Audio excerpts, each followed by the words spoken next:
Misconception about photography குறித்த சில தவறான புரிதல் இல்லாத தவறான கற்பனைகள், அதுதான் இந்த வீடியோனுடைய முக்கியமான ஒரு கண்டென்ட். ஆக்சுவலாக கடந்த 10-15 வருஷமாக பார்த்திங்கன்னா ஃபோட்டோகிராஃபியில் இந்த மாதிரி சில விஷயங்கள், ஃபோட்டோகிராஃபி குறித்த சில தவறான கற்பனைகள் அப்படிங்கிறது அப்படியே பரவலாக ஒரு வைரஸ் மாதிரி பரவிட்டு இருக்கு.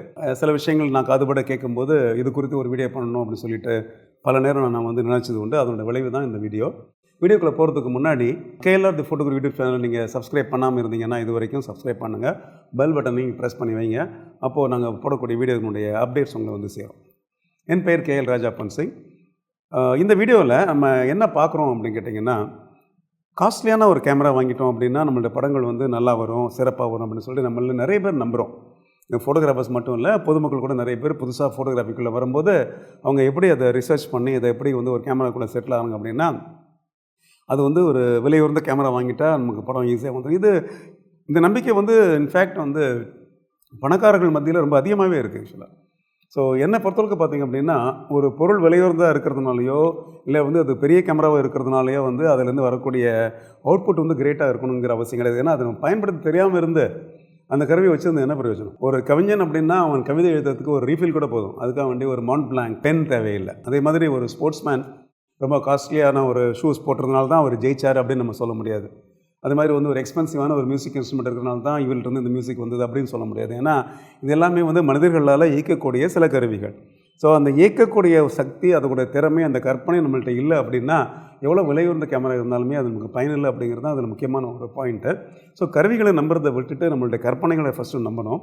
கற்பனைகள் தான் படமாக வரணும். கற்பனைகள் எப்போ உங்களுக்கு வெற்றி போதோ அங்கே காஸ்ட்லியான கேமரா இருந்தும் உங்களுக்கு பிரயோஜனம் இல்லை. அதனால் ஃபோட்டோகிராஃபினுடைய அடிப்படையான தத்துவத்தை நம்ம புரிஞ்சுக்குவோம். ஃபோட்டோகிராஃபி அப்படிங்கிறது ஒரு கலை. அந்த கலையை நீங்கள் சரியாக செய்யணும் அப்படின்னு கேட்டிங்கன்னா, அதனுடைய கலையை பற்றிய ஒரு புரிதல் உங்களுக்கு வேணும். அந்த கலையை பற்றிய ஒரு டெடிக்கேஷன், ஒரு அர்ப்பணிப்பு உங்களுக்கு வேணும். அண்ட் அது குறித்த ஒரு உழைப்பு வேணும் உங்களுக்கு. அது குறித்த ஒரு காத்திருத்தல் வேணும். இதெல்லாம் இருந்துச்சுன்னா மட்டும்தான் நமக்கு படங்கள் சிறப்பாக வருமே தவிர, இன்றைக்கி நான் ஒரு காஸ்ட்லி கேமரா வாங்கிட்டேன் நாளைக்கு படம் கிரேட்டாக வரும் அப்படின்னு சொன்னிங்கன்னா அது உண்மை இல்லை. அது மாதிரி நடந்ததும் இல்லை ஆக்சுவலாக. இப்போ எல்லாமே டிஜிட்டல், எல்லாமே ஆட்டோமேட்டிக். ஓகே, அதனால் இதெல்லாம் ஈஸி அப்படிங்கிற மாதிரி அது ஒரு கற்பனை ஒன்று ஓடிட்டுருக்கு ஆக்சுவலாக. ஏன்னா ஃபோட்டோகிராஃபர்ஸுக்கு என்னமோ திறமையே இல்லாத மாதிரியும், இப்போது டிஜிட்டல் கேமரா வந்துட்டதுனால கேமராவே எல்லாமே செய்யுது, அதனால தான் ஃபோட்டோ வருது அப்படிங்கிற மாதிரி நிறைய கிளைண்ட்ஸ் கூட எங்கிட்ட கூட கேட்டிருக்காங்க. இப்போ தான் டிஜிட்டல் வந்துருச்சு, கம்ப்யூட்டர் வந்துருச்சு, அதனால் அப்படிங்கிற மாதிரி பேசுவாங்க. ஆக்சுவலாக இதெல்லாம் உண்மை இல்லை. கேட்டிங்கன்னா டெக்னாலஜி அப்படிங்கிறது நமக்கு நிச்சயமாக அவசியம். அண்ட் ஃபோட்டோகிராஃபியில் டெக்னாலஜி ஒரு பெரிய லெவலில் வளர்ந்துட்டு வருது, இன்னும் வளர்ந்துட்டு போகும், அதில் சந்தேகமே கிடையாது. இருந்தாலும் டெக்னாலஜியால் ஒரு சில விஷயங்கள் மட்டும் தான் பண்ண முடியும். குறிப்பிட்டு சொல்லணும் அப்படின்னா, டெக்னாலஜி ஒரு சில விஷயத்தை பெர்ஃபெக்ட் பண்ணும், ஒரு சில விஷயத்தை அக்யூரேட்டாக உங்களுக்கு கொடுக்கும். டெக்னாலஜி இருந்துச்சுன்னா ஒரு விஷயத்தை நீங்கள் வேகமாக செய்யலாம். டெக்னாலஜி நமக்கு ஒரு கம்ஃபர்ட் லெவல் கொடுக்கும். ஆக்சுவலாக இதுதான் டெக்னாலஜி கொடுக்குமே தவிர, டெக்னாலஜி ஒருபோதும் கற்பனை கொடுக்காது. இப்போ ஒரு ஃபோட்டோ எடுக்கணும் அப்படின்னா ஒரு ஃபோட்டோகிராஃபர் தான் எந்த ஆங்கிள்லேருந்து எடுத்தால் இந்த படம் நல்லாயிருக்கும் அப்படிங்கிறது அவர் தான் தீர்மானம் பண்ணணும். எந்த டிஸ்டன்ஸ்லேருந்து எடுத்தால் நல்லாயிருக்கும் அவர் தான் தீர்மானம் பண்ணணும். எந்த லென்ஸ் போட்டு எடுத்தால் நல்லாயிருக்கும் அப்படிங்கிறது அவர் தான் தீர்மானம் பண்ணணும். எந்த நேரத்தில் ஷட்டர் பட்டனை ப்ரெஸ் பண்ணணும், டெஃபரெண்ட்டாக ஃபோட்டோகிராஃபர் தான் அது டிசைட் பண்ணணும் ஆக்சுவலாக. இதை தவிர மனிதர்களை படம் எடுக்கும்போது அவங்களுடைய எக்ஸ்ப்ரெஷன், அப்புறம் அவங்களுடைய எமோஷன்ஸ், அவங்களுடைய பாடி லாங்குவேஜ், ஓகே, இது எல்லாமே நம்ம பார்க்கணுமே ஆக்சுவலாக. இப்போ ஏன்னா கேமரா முன்னாடி நான் பேசிகிட்டு இருக்கேன் அப்படின்னா, வீடியோ எடுத்துகிட்டு இருக்காங்க அப்படிங்கும்போது அந்த பேக்ரவுண்டோட லைட்டிங் பார்க்குறாங்க, நான் என்னோட உட்காந்துருக்கும் என்னுடைய பாஸ்டர் பார்க்குறாங்க, என் சட்டையில் இருக்கக்கூடிய சுருக்கங்கள்லாம் பார்க்குறாங்க. நான் கண்ணாடி போட்டுக்கிறதுனால திடீர்னு மேலே தூக்கிட்டேன் அப்படின்னா அதில் கிளார் வருது, அதை பார்த்து சொல்கிறாங்க. இதெல்லாம் கேமரா சொல்லாது. இது எல்லாமே கேமராவுக்கு பின்னாடி இருக்கக்கூடிய ஒரு கற்பனை வளம் வாய்ந்த ஒரு ஃபோட்டோகிராஃபர் தான் சொல்லுவாரே தவிர, டிஜிட்டல் கேமரா, டிஜிட்டல் டெக்னாலஜி மட்டுமே ஒரு கிரேட்டான படங்களை கொடுக்கும் அப்படிங்கிறது கிடையாது. நான் சொல்கிறது 4 பாயிண்ட் தான் உங்களுக்கு டெக்னாலஜி கொடுக்கும். இதில் மனிதர்கள் செய்ய வேண்டிய வேலை, அதை ஃபோட்டோகிராஃபர் செய்ய வேண்டிய வேலை ஃபோட்டோகிராஃபியில் நிறையா. நான் பல வீடியோக்குள்ளே முன்னாடியே சொல்லியிருக்கேன். கிட்டத்தட்ட ஒரு ஃபோட்டோ எடுக்கும்போது பார்த்திங்கன்னா அந்த ஃபோட்டோனுடைய டோட்டல் கண்டென்ட்டில், டோட்டல் எஃபர்ட்டில் 70% ஃபோட்டோகிராஃபர்லேருந்து வரணும். மீது 30% வேணால் கேமராலேருந்து வரலாம் அவங்க. ஸோ நம்மளுடைய உழைப்பே இல்லாமல், கற்பனை இல்லாமல் படம் வரும்னு நினச்சோம் அப்படின்னா டிஜிட்டல் எல்லாருமே பண்ணலாம் அப்படிங்கிறதும் இங்கே சாத்தியமில்லாத விஷயம். அது ஒரு தவறான ஒரு கருத்து கூட. இன்னொரு இன்ட்ரெஸ்டிங்கான ஒரு மிஸ்கன்செப்ஷன் என்ன கேட்டிங்க அப்படின்னா, எல்லாத்தையும் ஃபோட்டோஷாப்பில் சரி பண்ணிடலாம். இது கமர்ஷியல் ஒர்க் நான் பண்ணும்போதே என் கிளைண்ட்ஸே என்கிட்ட சொல்லுவாங்க ஆக்சுவலாக, சார் இது ஃபோட்டோஷாப்பில் பார்த்துக்கலாம், இது ஃபோட்டோஷாப்பில் பண்ணிவிடுவீங்களா சார், இது ஃபோட்டோஷாப்பில் பண்ணிவிடுவீங்களா அப்படின்னு பார்த்தீங்கன்னா, ஒரு நாள் நான் ஒர்க் பண்ணேன் அப்படின்னா அந்த ஃபோட்டோஷாப்புங்கிற வார்த்தையை கிட்டத்தட்ட ஒரு 500 முறை என் கிளைண்ட்டு பண்ணுவார், யூஸ் பண்ணுவார். ஏன்னா அவங்க என்ன நினைக்கிறாங்க அப்படின்னா, ஒரு ஃபோட்டோ எடுத்து கம்ப்யூட்டரில் போட்டுட்டு நீங்கள் ஃபோட்டோஷாப்பில் போயிட்டீங்கன்னா அந்த படம் சரியாக வந்துடும் அப்படின்னு அவங்க நினைக்கிறாங்க. அப்படி இல்லை.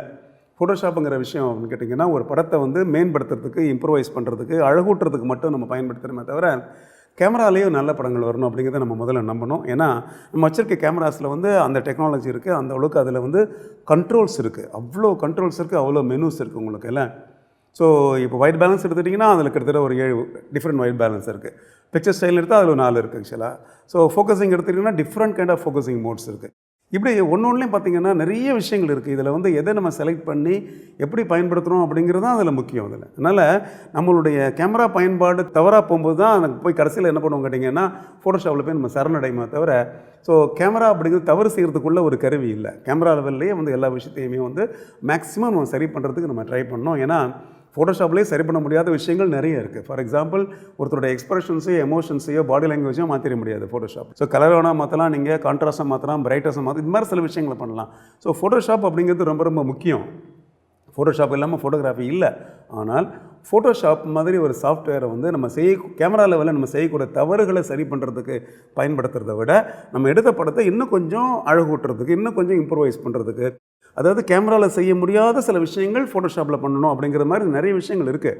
அதை மாத்திரம் பண்ணோன்னா ஓகே, ஃபோட்டோஷாப்பில் பார்த்துக்கலாம் அப்படின்னா அது சரியான ஒரு விஷயமா இருக்காது அப்படிங்கிறது தான் என்னுடைய கருத்து. ஏன்னா பல சமயத்தில் ஃபோட்டோஷாப்பில் உட்காந்து நீங்கள் வந்து போஸ்ட் ப்ரொடக்ஷனில் ஒர்க் பண்ணும்போது அதுக்குன்னு சில நேரம் இருக்குது, அதுக்குன்னு சில எஃபர்ட் தேவைப்படுது, அதுக்கும் ஒரு காஸ்ட் ஃபேக்டர் இருக்குது, ஞாபகம் வச்சுக்கோங்க. ஸோ கேமராவில் ஒரு விஷயம் சரியாக செய்யலை அப்படின்னா நம்ம கம்ப்யூட்டர் நாடி போக வேண்டியிருக்கு, அதுக்கு கொஞ்சம் நேரம் செலவாகுது, இல்லை அதுக்கு பணம் செலவாகுது, அதுக்கு ஒரு எஃபர்ட் தேவை. அங்கேயும் ஒருத்தர் உட்காந்து ஒர்க் பண்ணணுமே, திடீர்னு உள்ளுக்குள்ளே போட்டோம் டபார்னு வர்றது இல்லையே. ஸோ அங்கேயும் என்ன பண்ணணும் கேட்டிங்கன்னா ஒரு ஹியூமன் எஃபர்ட் தேவைப்படுது ஆக்சுவலாக. அதனால் ஸோ படங்கள் எடுக்கும்போதே என்ன பண்ணுவோம், அதை சரியாக எடுக்கிறதுக்கு ட்ரை பண்ணுவோம். ஸோ அதை என்ஹான்ஸ் பண்ணுறதுக்கு, அதை இன்னும் கொஞ்சம் பியூட்டிஃபை பண்ணுறதுக்கு நம்ம என்ன பண்ணலாம், இந்த மாதிரி சாஃப்ட்வேர்ஸை வந்து இமேஜ் எடிட்டிங் சாஃப்ட்வேர்ஸையும் கரெக்ஷன் சாஃப்ட்வேர்ஸையும் நம்ம டெஃபரெண்ட்டாக யூஸ் பண்ணுறதுல தவறே இல்லை. அதுதான் நம்ம கரெக்டாக புரிஞ்சிக்க வேண்டிய ஒரு விஷயம். ஃபோட்டோகிராஃபி அப்படிங்கிறது ஒரு ஜாலியான விஷயம். இட்ஸ் ஆல் அபவுட் ஃபன் அப்படின்னு ஆங்கிலத்தில் சொல்லுவாங்க ஆக்சுவலாக. ஓகே, ஸோ இது வந்து ஒரு கஷ்டமில்லாத ஒரு விஷயம், கஷ்டமில்லாத ஒரு வேலை, எல்லாம் ஈஸியாக பண்ணிட்டு போகலாம், எங்கே பார்த்தாலும் நம்ம ஜாலியாக இருக்கலாம் அப்படிங்கிற மாதிரி சில விஷயங்கள். இதுக்குன்னு சொல்லி ஸ்பெஷலான ஒரு திறமைகள்லாம் நமக்கு தேவையில்லை அப்படிலாம் கூட நிறைய பேர் நினச்சிக்கிறாங்க ஆக்சுவலாக. மேபி நீங்கள் ஃபோட்டோகிராஃபியை நீங்கள் ஹாபியாக பண்ணும்போது வேணால் அது வந்து உங்களுக்கு வந்து ஒரு ஃபன்னாக இருக்கலாம். ஏன்னா ஹாபியாக பண்ணும்போது அந்த படங்களை நீங்கள் விற்க நினைக்க போகிறது இல்லை, அந்த படத்துக்கு வந்து அதுக்குன்னு ஒரு தனி தேவையோ ஒரு பர்பஸோ உங்களுக்கு இல்லை. அதை பார்த்துட்டு யாரோ ஒருத்தங்க ஏன் இப்படி எடுத்தேன், ஏன் அப்படி எடுக்கலன்னு கேட்கவும் போகிறதில்ல. அப்படி பண்ணும்போது ரைட், ஓகே, ஃபைன், அது வந்து ஒரு ஜாலியான ஒரு விஷயமா இருக்கலாம். ஆனால் அதே சமயத்தில் ஃபோட்டோகிராஃபியை நீங்கள் வந்து ஒரு கமர்ஷியல் ஆக்டிவிட்டியாக, உங்களுடைய பிஸ்னஸாக, ஒரு ப்ரொஃபஷனலாக, உங்கள் கரியராக எடுத்து பண்ணும்போது நிச்சயமாக அது வந்து ஒரு நீங்கள் நினைக்கிற மாதிரி ஒரு ஜாலியான ஆக்டிவிட்டி கிடையாது. அதுவும் ஒரு சீரியஸான ஒரு ஆக்டிவிட்டி. ஏன்னா இந்த கேமராவிலேருந்து இந்த மாதிரி படங்கள் தேவை அப்படின்னு ஒரு கிளைண்ட் கேட்கும்போது நம்ம வந்து அதை ஈஸியாக எடுத்துகிட்டு லைட்டாக நம்ம போயிட்டு இருக்க முடியாது. அப்போ வந்து நம்ம அது சார்ந்த விஷயத்தை நோக்கி நம்ம பிளான் பண்ணணும். அது சார்ந்த விஷயத்தை நோக்கி நம்ம வந்து ஒரு அந்த ஒர்க் ஃப்ளோவில் ஒரு விஷயத்தையும் நம்ம பர்ஃபெக்டாக பண்ணால் தான் அந்த விஷயங்கள் கரெக்டாக வரும். ஸோ அங்கேயும் என்ன பண்ண மாட்டிங்கன்னா ஒரு ஹார்ட் ஒர்க் இருக்குது, அங்கேயும் ஒரு பிளானிங் இருக்குது, அங்கேயும் வந்து பார்த்திங்கன்னா இப்படி பண்ணால் இப்படி வரும் அப்படிங்கிற அந்த மாதிரி சில விஷயங்கள்லாம் இருக்குது. இதை தவிர நம்மளுடைய ஒரு பேஷன், ஒரு ஈடுபாடு அதெல்லாம் கூட இருக்குது. இதெல்லாம் இருந்தால் தான் ஃபைனல் பிக்சர் நல்லா வருமே தவிர இது ஜாலியான விஷயம் யார் வேணால் பண்ணலாம் அப்படின்னு இல்லை. ஈடுபாடு இருந்துச்சுன்னா, பேஷன் இருந்துச்சுன்னா யார் வேணால் பண்ணலாம். ஓகே, அதனால் அந்த பாயிண்ட்டை நம்ம ஞாபகத்தில் வச்சுக்கணும். அதுக்கப்புறம் ஃபோட்டோகிராஃபி அப்படிங்கிறது ஒரு நிரந்தரமான ஒரு தொழில் இல்லை, அது வைபிளான ஒரு ப்ரொஃபஷன் இல்லை அப்படிங்கிற மாதிரியும் நம்ம எல்லார்ட்டையும் பேசுகிறோம், எல்லார்ட்டையும் நம்ம சொல்கிறோம் ஆக்சுவலாக. ஓகே, ஏன் இப்படி சொல்கிறோன்னு தெரியல. ஏன்னா ஃபோட்டோ இப்போ நான் உங்கள்கிட்ட பேசிகிட்டு இருக்கும்போதே பார்த்தீங்கன்னா கோடிக்கணக்கான shutters through out the world click ஆகிட்டுருக்கு. எக்கச்சக்கமான ஃபோட்டோகிராஃபர்ஸ் ஃபோட்டோ எடுத்துகிட்டு இருக்காங்க இப்போ கூட நான் பேசிகிட்டு இருக்கும்போது ஆக்சுவலாக. ஏன்னா ஃபோட்டோகிராஃபினுடைய தேவை உலகம் பூரா தினந்தோறும் ஒவ்வொரு நிமிஷமும் நமக்கு இருக்குது. ஃபோட்டோ இல்லாத உலகமே இல்லை. அதனால் ஃபோட்டோகிராஃபி வந்து ஸ்டேபிள் ப்ரொஃபஷன் இல்லை, ஃபோட்டோகிராஃபி வந்து ஒரு கெரியராக எடுத்துக்க முடியாது அப்படின்னு யார் சொல்கிறாங்களோ அவங்க ஒரு நிமிஷம் கண்ணை மூடிட்டு உலகத்தில் இருக்கக்கூடிய ஃபோட்டோஸ் எல்லாமே திடீர்னு காணாமல் போயிடுச்சுன்னா எப்படி இருக்கும் அப்படின்னு யோசிச்சு பார்த்தாங்கன்னா அது நம்ம சொல்ல மாட்டாங்க. ஏன்னா ஒரு ஃபோட்டோவை க்ரியேட் பண்ணுறது ஃபோட்டோகிராஃபர் அப்படிங்கிற ஒரு பர்சன் தேவைப்படுறாரு. அது ஒரு ப்ரொஃபஷன். ஓகே, அது ஒரு ஜாப் ஆக்சுவலாக. ஓகே, அதனால் தினந்தோறும் ஃபோட்டோவை மட்டும் நான் பயன்படுத்துவேன், ஆனால் ஃபோட்டோகிராஃபர் ஒருத்தர் இருக்கார் அப்படிங்கிற மறந்துடுவோம் அப்படின்னு சொன்னால் அது தவறான விஷயம் இல்லையா? இது ஒரு ப்ரொஃபஷன், இதில் ஒரு நிரந்தரமான ஒரு வருமானம் நமக்கு உண்டு. இதை செய்கிறதுக்கும் நமக்கு வந்து மற்ற ப்ரொஃபஷனல் மாதிரி எல்லா விஷயமும் நம்ம தெரிஞ்சிருக்கணும் அப்படிங்கிறத நம்ம உணரணும் ஆக்சுவலாக. ஸோ திருப்புன்னு பார்த்திங்க அப்படின்னா ஃபோட்டோஸ் வந்து வானத்துலேருந்து விழுறதில்லை. ஃபோட்டோஸை க்ரியேட் பண்ணுறதுக்கு பார்த்திங்கன்னா கோடிக்கணக்கான photographers through out the world everyday work பண்ணுறாங்க. அவங்க எவ்வளோ கஷ்டப்படுறாங்க, எவ்வளோ பிளான் பண்ணுறாங்க, எவ்வளோ யோசிக்கிறாங்க. எவ்வளோ இன்வெஸ்ட் பண்ணுறாங்க, அதெல்லாம் நீங்கள் யோசித்து பார்த்தீங்க அப்படின்னா இந்த மாதிரி வந்து இப்படி லைட்டாக நம்ம சொல்லிட்டு போக மாட்டோம். அது வந்து ஸ்டேபிள் ப்ரொஃபஷன் இல்லை, இது ஒரு கெரியரா அப்படின்னு சொல்லிட்டு ஆக்சுவலாக. ஸோ அதனால் இது கூட வந்து ஒரு மிகைப்படுத்தப்பட்ட ஒரு தவறான ஒரு கற்பனை அப்படின்னு தான் நான் சொல்லுவேன். இதுவும் ஒரு ஸ்டேபிளான ஒரு ப்ரொஃபஷன், இது ஒரு கெரியராக எடுத்து நீங்கள் பண்ணலாம், ப்ரொவைடட் உங்களுக்கு ஃபோட்டோகிராஃபி மேலே வந்து ஒரு அபரிமிதமான ஒரு அன்பு, இல்லை ஒரு பேஷன், இல்லை ஒரு டெடிகேஷன். ஸோ உங்களுக்கு வந்து எவ்ரிடே யோசிக்கக்கூடிய ஒரு பண்பு, தினந்தோறும் கற்றுக்கக்கூடிய ஒரு நேச்சர், இதெல்லாம் இருந்துச்சுன்னா மேபி வந்து this is possible. Otherwise it's not possible ஆக்சுவலாக. நான் இப்போ செய்யக்கூடிய வேலை ரொம்ப கஷ்டமாக இருக்குது, இல்லை எனக்கு வந்து தினந்தோறும் கற்றுக்கிறதுக்கு படிக்கிறதுக்கு எனக்கு பிடிக்கல, அண்டு நான் ரொம்ப ஹார்ட் ஒர்க் பண்ண வேண்டியிருக்கு, இது மாதிரி விஷயம்லாம் இருக்குது, அதனால் நான் வந்து ஃபோட்டோகிராஃபர் ஆகலாம் அப்படின்னு நிறைய பேர் யோசிக்கிறது உண்டு. யோசித்து அது மாதிரி கூட செய்வாங்க. பட் அப்படி இல்லை. என்னை பொறுத்தளவுக்கு எல்லா ப்ரொஃபஷன்லையுமே பார்த்திங்க அப்படின்னா கஷ்டங்கள் இருக்குது ஆக்சுவலாக. எல்லா ப்ரொஃபஷன்லையுமே வந்து அதுக்குரிய ஒரு நேர்த்தியான ஒரு ஃபோக்கஸ்டான ஹார்ட் ஒர்க் போட்டால் தான் அதில் சரியான ஒரு ரிசல்ட் வரும். அதனால் இந்த வேலை ஈஸி, அந்த வேலை கஷ்டம் அப்படின்னு சொல்லிட்டு நம்ம பார்த்தோம் அப்படின்னா இது அங்கேருந்து பார்க்கும்போது அப்படி தான் தெரியும். நான் தமிழில் ஒரு பழமொழி சொல்லுவாங்க ஆக்சுவலாக, இல்லை இக்கரைக்கு அக்கறை பச்சைன்னு சொல்லுவாங்க. ஸோ இங்கேருந்து பார்க்கும்போது எவ்ரிதிங் இஸ் க்ரீன், ஆனால் அங்கே போய் பார்த்தா தெரியும் அதுவும் அப்படி தான் இருக்கும் ஆக்சுவலாக. அதனால் எல்லா தொழிலுமே பார்த்திங்க அப்படின்னா உள்ளுக்குள்ளே போய் பார்த்திங்கன்னா தான் அதனுடைய கஷ்ட நஷ்டங்கள் எல்லாருக்குமே தெரியும். அதனால் தூரத்தில் இருந்து ஃபோட்டோகிராஃபி வந்து ஈஸியான விஷயம், நான் பண்ணுற வேலை கஷ்டமான விஷயம், அதனால் ஃபோட்டோகிராஃபிக்குள்ளே நான் வரணும் அப்படின்னு சொன்னீங்கன்னா ஃபோட்டோகிராஃபி பற்றி உங்களுக்கு சரியான புரிதல் இல்லை அப்படிங்கிறது தான் அதில் முக்கியமான ஒரு பாயிண்ட் ஆக்சுவலாக. அதனால் ஃபோட்டோகிராஃபியை புரிஞ்சுக்கோங்க, அதுவும் வந்து ஒரு டீட்டெயில்டான ஒரு ஜாப் ஆக்சுவலாக.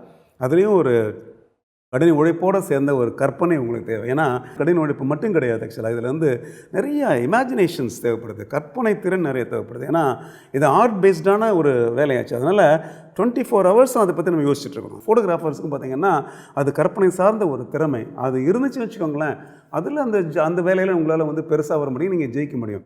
அது விட்டுட்டு வந்து அது ஈஸி, இந்த நான் செய்கிற வேலை கஷ்டம் அப்படின்னு சொன்னீங்க அப்படின்னா அது அங்கே போய் பார்த்தா தான் தெரியும் ஃபோட்டோகிராஃபர்ஸ் எவ்வளோ கஷ்டப்படுறாங்க, ஃபோட்டோகிராஃபர்ஸ் எவ்வளோ பேர் எத்தனை மணிக்கு காலையில் எழுந்திரிக்கிறாங்க, எத்தனை மணிக்கு தூங்குறாங்கன்னு யாருக்காவது தெரியுமா? திங்க் பண்ணி பாருங்கள். ஒரு நாளைக்கு எவ்வளோ நேரம் ஃபோட்டோகிராஃபர்ஸ் ஒர்க் பண்ணுறாங்க எவ்வளோ பேருக்கு தெரியும்? எவ்வளோ தூரம் ட்ராவல் பண்ணுறாங்க தெரியுமா உங்களுக்கு ஆக்சுவலாக? எவ்வளோ லோடு கேரி பண்ணுறாங்க ஆக்சுவலாக? இதெல்லாமே கஷ்டமான விஷயம் தான். அதனால் ஸோ ஒரு ரிசல்ட்டை மாத்திரம் ஃபோட்டோ மாத்திரம் பார்த்துட்டு ஒரு முடிவுக்கு வராதிங்க. ஏன்னா அந்த ஃபோட்டோ அப்படிங்கிற விஷயம் அந்த எண்டு ப்ராடக்ட், இந்த எண்டு ப்ராடக்ட் வரணும் அப்படின்னா அதுக்கு முன்னாடி உள்ள விஷயத்தை பூரா நீங்கள் பார்க்கணும்ல, என்னெல்லாம் அவங்க பண்ணியிருப்பாங்க, அது பண்ணதுனால தான் இது வந்தது அப்படிங்கிற மாதிரி விஷயத்தை நம்ம வந்து எப்போ உணர்கிறோமோ அப்போ தான் அது. ஒரு சின்ன எக்ஸாம்பிள் சொல்கிறேன் உங்களுக்கு. பழைய காலத்துலலாம் பார்த்திங்க அப்படின்னா பிளாக் அண்ட் ஒயிட் பீரியடில் ஒரு குழந்தைக்கு வந்து சப்போஸ் ஒரு 4 மாதம் 6 மாதம் ஆச்சுன்னா குழந்தை குப்புற விழுந்தவொன்னு என்ன பண்ணுவாங்க, ஒரு ஸ்டுடியோவில் கூட்டு போயிட்டு ஒயிட் கலர் கிளாத்தை போட்டு இல்லை ஒரு போர்வையை போட்டு அது மேலே குழந்தைய படுக்க வச்சுட்டு கணத்தில் வந்து கருப்பு போட்டு வச்சுட்டு ஒரு ஃபோட்டோ எடுத்துருவோம். அதை எடுத்து நம்ம ஃபோட்டோ எடுத்து ஃப்ரேம் பண்ணி மாட்டிப்போம். இதுதான் அந்த காலத்தில் கிட்ஸ் போர்ட்ரேட். இப்போ கிட்ஸ் போர்ட்ரேட் எப்படி இருக்குது? ஒரு குழந்தைய வந்து ஒரு 4 மாத குழந்தை 6 மாத குழந்தை நீங்கள் ஃபோட்டோ எடுக்கணும் அப்படின்னா ஃபோட்டோகிராஃபர்ஸ் என்னெல்லாம் பண்ணுறாங்க, எவ்வளோ விஷயத்தை அவங்க ஆர்கனைஸ் பண்ணுறாங்க, எவ்வளோ ப்ராப்பர்ட்டிஸ்க்கு வேண்டி அலையிறாங்க ஆக்சுவலாக, எவ்வளோ லொக்கேஷனை தேடி போகிறாங்க, எவ்வளோ நேரத்துக்கு ஒர்க் பண்ணுறாங்க, எல்லாமே மாறிடுச்சு ஆக்சுவலாக. நம்ம நினைக்கிற மாதிரி இல்லை. ஒரு விஷயம் வந்து நீங்கள் வித்தியாசமாக பண்ணணும், அழகாக பண்ணணும், மற்ற 4 பேர் பாராட்டுற மாதிரி பண்ணணும் அப்படின்னா இதுவும் மற்ற வேலையை மாதிரி கஷ்டமான வேலை அப்படிங்கிறத நம்ம கட்டாயம் புரிஞ்சு தான் ஆகணும். அதனால் ஃபோட்டோகிராஃபிக்கு ரெஸ்பெக்ட் கொடுங்க, ஃபோட்டோகிராஃபர்ஸுக்கு ரெஸ்பெக்ட் கொடுங்க. பிகாஸ் எந்த ஃபோட்டோவுமே வானத்திலேருந்து அப்படியே நேரடியாக விழுறதில்லை ஆக்சுவலாக, அதுக்கு ஒரு முயற்சி தேவைப்படுது அப்படிங்கிறத முதல்ல நீங்கள் நம்புங்க. அப்போ இந்த மாதிரியான தவறுதலான ஒரு விஷயத்தை எல்லா இடத்துலையும் நம்ம பிரச்சாரம் பண்ணுறதை நம்ம அவாய்ட் பண்ணுவோம். இன்னொரு மிஸ்கன்செப்ஷன், ஒரு தவறுதலான ஒரு கற்பனை என்ன கேட்டிங்கன்னா ஃபோட்டோகிராஃபியாக அது படிக்க வேண்டியதில்லை அப்படின்ற அது ஒரு பக்கத்தில் பார்த்திங்கன்னா எல்லோரும் சொல்லக்கூடிய ஒரு விஷயம் ஆக்சுவலாக. இல்லை, ஃபோட்டோகிராஃபி ஒரு ப்ரொஃபஷனாக நீங்கள் செய்யணும் அப்படின்னு கேட்டிங்கன்னா எப்படி வந்து ஒரு டாக்டருக்கோ இன்ஜினியருக்கோ மற்ற வேலைக்கோ நீங்கள் படிக்கிறீங்களோ அதேமாதிரி அதுக்கும் படிக்கணும். ஏன்னு கேட்டிங்கன்னா ஒரு விஷயத்தை நீங்கள் ஃபார்மலாக படிச்சிங்க அப்படின்னா உங்களோட லேர்னிங் வந்து ரொம்ப ஸ்டீப்பாக இருக்கும். எல்லா விஷயத்தையும் என்ன பண்ணுவீங்க, ஒரு குறுகிய காலத்தில் நீங்கள் தெரிஞ்சுப்பீங்க. ஸோ அந்த காலத்தில் நம்ம இந்தியாவில் என்ன பண்ணோம் கேட்டிங்கன்னா ஒரு ஃபோட்டோகிராஃபரை நம்ம வந்து ஒரு அசிஸ்டண்ட்டாக ஒரு அப்ரெண்டிஸாக ஜாயின் பண்ணி 4 வருஷம் 5 வருஷம் அவர் கீழே ஒர்க் பண்ணிவிட்டு அதுக்கப்புறம் ஒரு 10 வருஷம் கழிச்சு நம்ம ஃபோட்டோகிராஃபர் அப்படின்னு கழுத்தில் கேமரா மாட்டிட்டு வெளியில் வருவோம். அது ஒரு வேறு ஒரு காலகட்டம். ஆனால் அந்த காலகட்டத்திலே பார்த்திங்கன்னா வந்து மேற்கத்திய நாடுகளில் முன்னேறிய நாடுகளில் பார்த்திங்கன்னா ஃபோட்டோகிராஃபிக்கு ஸ்கூல்ஸ் இருந்துச்சு. எனக்கே தெரியும் 1976 நான் காலேஜ் முடிக்கிற சமயத்தில் பார்த்திங்க அப்படின்னா நியூயார்க் இன்ஸ்டியூட் ஆஃப் ஃபோட்டோகிராஃபி அப்படிங்கிற ஒரு ஸ்கூல் அங்கே நான் ஜாயின் பண்ண கூட நினச்சேன். அப்போ அந்த காலத்தில் இது வந்து நான் சொல்கிறது 1976 நாம் வச்சுக்கோங்களேன். ஸோ 76லேயே பார்த்திங்கன்னா ஃபோட்டோகிராஃபிக்குன்னு ஒரு ஸ்கூல்ஸ் வந்து உங்களுக்கு மேலை நாடுகளில் இருந்துச்சு. நம்ம இந்தியாவில் கொஞ்சம் பின்னாடி வந்துச்சே தவிர ஆக்சுவலாக முன்னாடியே இருந்திருக்கு. இப்போ பார்த்திங்கன்னா எல்லா காலேஜஸ்லையும் எல்லா யூனிவர்சிட்டிஸ்லையும் ஃபோட்டோகிராஃபிக்கு கோர்சஸ் இருக்குது, நிறைய ஃபோட்டோகிராஃபிக் அகாடமிஸ்லாம் இருக்குது. அண்டு ஃபோட்டோகிராஃபி அப்படிங்கிறது படித்தா வந்து பர்ஃபெக்டாக பண்ண முடியும், படிக்கிறவங்களுக்கு பெட்டர் நாலேஜ் இருக்கும், படிக்கிறவங்களுக்கு பெட்டர் கான்ஃபிடென்ஸ் இருக்கும் அப்படிங்கிறத எல்லாருமே நம்புகிறாங்க. அதனால தான் கவர்மெண்ட்டில் கூட பார்த்திங்க அப்படின்னா ஃபோட்டோகிராஃபி அப்படிங்கிறத ஒரு சீரியஸான ஒரு ட்ரைனிங்காக எடுத்து நடத்துகிறாங்க. உங்களுக்கு தெரியும் ஆம்பிஷன்ஸ் ஃபார் ஃபோட்டோகிராஃபி அகாடமி நான் நடத்தக்கூடிய அகாடமி வந்து இப்போ சமீபத்தில் மத்திய அரசுடைய அங்கீகாரம் பெற்றிருக்கு ஆக்சுவலாக. ஸோ இதை உங்கள்லாம் பண்ணுறது தவறா? ஃபோட்டோகிராஃபி படிக்க வேண்டியதில்லை அப்படின்னா இதெல்லாம் பண்ண வேண்டியது இல்லையே. ஃபோட்டோகிராஃபியை வந்து என்ன பண்ண கேட்டிங்கன்னா, அது முதல்ல தொழிலாக நீங்கள் ரெகனைஸ் பண்ணிங்க அப்படின்னா, அது ஒரு ஸ்கில்லாக ரெகனைஸ் பண்ணிங்க அப்படின்னா, அதுக்கு ஒரு ட்ரைனிங், அதுக்குரிய ஒரு படிப்பு அப்படிங்கிறது தேவை அப்படிங்கிறத நீங்கள் உணர்வீங்க. ஸோ ஒரு விஷயத்தை படிச்சுட்டு நீங்கள் அதுக்கப்புறம் நீங்கள் ப்ராக்டிஸ் பண்ணிங்கன்னா, அது வந்து பர்ஃபெக்டாகவும், ஈஸியாகவும், ஃபாஸ்ட்டாகவும், சரியாகவும் நடக்கும். படிக்காமல் நேராக கேமரா ப்ராக்டிஸ் பண்ணிங்க அப்படின்னா, அது வருஷம் ஆகும், வேறு ஒன்றும் இல்லை. ஒரு 2-3 வருஷத்தில் பண்ண வேண்டிய ஒரு வேலையை என்ன பண்ணுவீங்க, நீங்கள் 10 வருஷம் செய்வீங்க. அப்போ கூட ஏதாவது ஒரு விஷயம் வந்து உங்களுக்கு தெரியலங்கிற விஷயம் பேக் ஆஃப் த மைண்ட் இருந்துக்கிட்டே இருக்கும். இந்த கான்ஃபிடன்ஸ் இருக்காது ஆக்சுவலாக. இதை ஏன் சொல்கிறேன் கேட்டிங்கன்னா, 20 இயர்ஸ் ஃபோட்டோகிராஃபி டீச்சிங்கில் இருந்துட்டு கிட்டத்தட்ட 500க்கு மேற்பட்ட ஃபோட்டோகிராஃபர்ஸை வந்து வெல் எஸ்டாப்ளிஷ்டாக இன்றைக்கி நான் உலகத்தில் நான் ஆக்கி வச்சுருக்கேன். அது வந்து ஒரு பெரிய அச்சீவ்மெண்ட்டாக நான் நினைக்கிறேன். இதை தவிர வந்து நிறைய ஃபோட்டோகிராஃபர்ஸ் பார்த்திங்கன்னா, ஹாபி ஃபோட்டோகிராஃபர்ஸ் வந்து ஆம்பிஷன் வழியாக வந்துட்டு வெளியில் போயிருக்காங்க ஆக்சுவலாக. இவங்களுக்கு எல்லாருக்குமே பார்த்திங்க அப்படின்னா, இந்த கோர்ஸ் அப்படிங்கிறது, இந்த ஸ்டடி அப்படிங்கிறது ஒரு எக்ஸ்ட்ராவான ஒரு நாலேஜ் கொடுத்தது மட்டும் இல்லாமல் எக்ஸ்ட்ராவாக ஒரு கரேஜ் அண்ட் கான்ஃபிடென்ஸ் கொடுத்துருக்கு அப்படிங்கிறது தான் உண்மை. ஸோ அது இல்லை அப்படின்னா you lack the confidence, you lack the courage. So அந்த வெளியில் போய் ஒரு விஷயத்தை நம்ம ஃபேஸ் பண்ணுறதுக்கே நம்ம பயப்படுவோம். அது கற்றுக்கிறதுக்கு நாளாகும். சில சமயத்தில் கற்றுக்கிறதுக்கு ஒரு ஆப்பர்ச்சுனிட்டி கூட வராமல் கூட போயிடும். ஃபோட்டோகிராஃபியில் படிக்கிறதுக்கு என்ன இருக்குது அப்படிங்கிறத ஃபோட்டோகிராஃபி பற்றி சரியாக தெரிஞ்சுக்காமல் நம்ம சொல்ல வேண்டாம். அதுதான் நான் சொல்லக்கூடிய ஒரு பாயிண்ட். ப்ரொஃபஷனல் ஃபோட்டோகிராஃபர்ஸ் மிஸ்டேக் பண்ண மாட்டாங்க, அவங்க மோசமான ஃபோட்டோ எடுக்க மாட்டாங்க அப்படின்னு நம்மள பல பேர் நம்பிகிட்டு இருக்கோம். இது கூட ஒரு தவறான ஒரு கற்பனை. ஏன்னா ப்ரொஃபஷனல் ஃபோட்டோகிராஃபர்ஸும் மனிதர்கள் தான். ஸோ மனிதர்கள் வந்து என்ன பண்ணுவாங்க, ஏதாவது ஒரு சமயத்தில் வந்து தவறு ஸ்லிப் ஆகி சில படங்களை வந்து தவறாக எடுக்கிறதுக்கு வாய்ப்புகள் இருக்குது. ஸோ ப்ரொஃபஷனல் ஃபோட்டோகிராஃபர்ஸும் சில சமயத்தில் அவுட் ஆஃப் ஃபோக்கஸ் ஃபோட்டோஸ் எடுப்பாங்க, அண்டர் எக்ஸ்போஸ்ட் ஃபோட்டோஸ் எடுப்பாங்க. ஸோ கேமரா ஷேக்கோட கூட சில படங்கள் எடுப்பாங்க, காம்போசிஷன் தப்பாக கூட சில படங்கள் எடுப்பாங்க. இதெல்லாம் அவங்களுடைய வேலையில் வரக்கூடிய ஒரு பார்ட் ஆஃப் த நிகழ்வு ஆர் சம்பவம். ஆக்சுவலாக என்னன்னா, இந்த ப்ரொஃபஷனல் ஃபோட்டோகிராஃபர்ஸ் வந்து அந்த மாதிரி எடுத்த படங்களை வந்து மற்றவங்களுக்கு காமிக்க மாட்டாங்க. அதான் வித்தியாசம். அதே சமயத்தில் வந்து ஹாபியிஸ்ட்டோ ஒரு நான் ப்ரொஃபஷனல் ஃபோட்டோகிராஃபர் என்ன பண்ணுவார்னா, எடுத்த ஃபோட்டோவை எல்லாத்தையுமே மற்றவங்களுக்கு காமிப்பார், எடுத்த ஃபோட்டோ எல்லாத்தையுமே மற்றவங்கள்ட்ட கொடுத்துருவார். இது வந்து ஒரு நான் ப்ரொஃபஷனல் அப்ரோச். ஸோ ப்ரொஃபஷனல் என்ன பண்ணுவாங்கன்னா, என்ன டீலோ 5 படம் ஃபைனல் பிக்சராக அந்த 5 படம் தான் கொடுப்பாங்க, 10 படம் ஃபைனல் பிக்சராக அந்த 10 படம் தான் கொடுப்பாங்க. ஏன்னா அவங்க இந்த 10 படம் எடுக்கிறதுக்கு வந்து ஒரு 60 படம் எடுத்திருப்பாங்க. 50 படத்தை அவங்க ரிஜெக்ட் பண்ணுறாங்க. அந்த 50 படத்தில் வந்து ஒரு சில படங்கள் அவுட் ஆஃப் ஃபோக்கஸ் இருக்கலாம், அண்டர் எக்ஸ்போஸ் இருக்கலாம். இதெல்லாம் இருக்கும். ஏன்னா நம்ம என்ன ரோபோவான செய்கிற விஷயத்தெல்லாம் பர்ஃபெக்டாக பண்ணுறதுக்கு ஆக்சுவலாக. ஸோ நமக்கும் ஒரு எமோஷன்ஸ் இருக்குது. எமோஷன்ஸ் இருக்கும்போது எமோஷன்ஸ் பேஸ்டாக சில சமயத்தில் சின்ன சின்ன மிஸ்டேக்ஸ் வர்றதுக்கு வாய்ப்புகள் இருக்குது ஆக்சுவலாக. அதனால் நம்மளுடைய ஓவரால் ஆக்டிவிட்டியில் வந்து ஒரு சில அமௌண்ட் ஆஃப் ஒர்க் அப்படிங்கிறது you call it as error or mistakes or wastage அப்படின்னு ஒன்று இருக்குது. அது ப்ரொஃபஷனல்ஸுக்கும் அது உண்டு. ஓகே, சொல்லப்போனால் ப்ரொஃபஷனலுக்கு அது அதிகமாக இருக்கும். சொல்லப்போனால் வேஸ்டேஜ் அப்படிங்கிறது. ஏன்னா அவங்க நல்ல படங்களை மட்டும்தான் காசு பண்ண முடியும் இல்லையா. ஒரு நல்ல படம் ஒரு படம் எடுக்கணும் அப்படின்னா ஸோ நிறைய விஷயங்கள் அதுக்காக நீங்கள் செய்ய வேண்டியிருக்கும். அதனால் இன்னொரு இன்ட்ரெஸ்டிங்கான ஒரு ஆஸ்பெக்ட், கடைசி பாயிண்ட் என்ன கேட்டிங்கன்னா, ப்ரொஃபஷனல் ஃபோட்டோகிராஃபர்ஸ் நான் உட்பட சில சமயங்களில் தவறுதலான படங்கள் எடுத்திருக்கோங்க. சில சமயத்தில் பார்த்திங்கன்னா மிஸ்டேக்ஸ் பண்ணியிருக்கோம் ஃபோட்டோகிராஃபியில். Because after all we are all human beings. நம்ம எல்லாருமே வந்து மனிதர்கள் அண்ட் உணர்வுகள் உள்ள மனிதர்கள். அதனால் அந்த சிச்சுவேஷன் எப்படி இருக்குது அப்படிங்கிறத பொறுத்து நம்மளுடைய ஓவரால் ஆக்டிவிட்டியே சேஞ்ச் ஆகிறதுக்கு நிறைய சான்சஸ் இருக்குது ஆக்சுவலாக. அதனால் இந்த நான் சொன்ன இந்த 8 பாயிண்ட்ஸில், அதாவது மிஸ்கன்செப்ஷன் அபவுட் ஃபோட்டோகிராஃபி குறித்த சில தவறான ஒரு புரிதல், இதை வந்து ஃபோட்டோகிராஃபர்களிடையே இருக்கலாம், இல்லாட்டி வந்து கிளைண்ட்ஸ் இடையே இருக்கலாம், இல்லை நம்மளுடைய சார்ந்த மக்கள் சொசைட்டிக்கிட்டோட இருக்கலாம். ஆக்சுவலாக எதுவாக இருந்தாலும் இந்த வீடியோ வந்து ஒரு சின்ன கிளாரிட்டியை கொடுக்கறதுக்காக வேண்டி, ஒரு சின்ன புரிதலை கொடுக்கறதுக்காக வேண்டி தான் நான் டீட்டெயிலாக எடுத்து இவ்வளோ தூரம் நான் பேசினேன். நான் பேசின இந்த வீடியோவில் நீங்கள் தெரிஞ்சுக்கிட்ட சில கருத்துக்கள், நான் ஷேர் பண்ண சில இன்ஃபர்மேஷன் உங்களுக்கு பயனுள்ளதாக இருந்துச்சு அப்படின்னா இந்த வீடியோவை நீங்கள் லைக் பண்ணுங்கள், ஃப்ரெண்ட்ஸோட ஷேர் பண்ணுங்கள். முக்கியமாக KLR தி ஃபோட்டோகிராஃபி யூடியூப் சேனலை நீங்கள் சப்ஸ்கிரைப் பண்ணுங்கள், பெல் பட்டனையும் மறக்காமல் ப்ரெஸ் பண்ணுங்கள். அப்போ நாங்கள் போடக்கூடிய வீடியோஸோட அப்டேட்ஸ் உங்களை வந்து சேரும். இன்னும் இது மாதிரி இன்ட்ரெஸ்டிங்கான சில வீடியோஸோட திரும்ப உங்களை வந்து நான் சந்திக்கிறேன். நன்றி, வணக்கம்.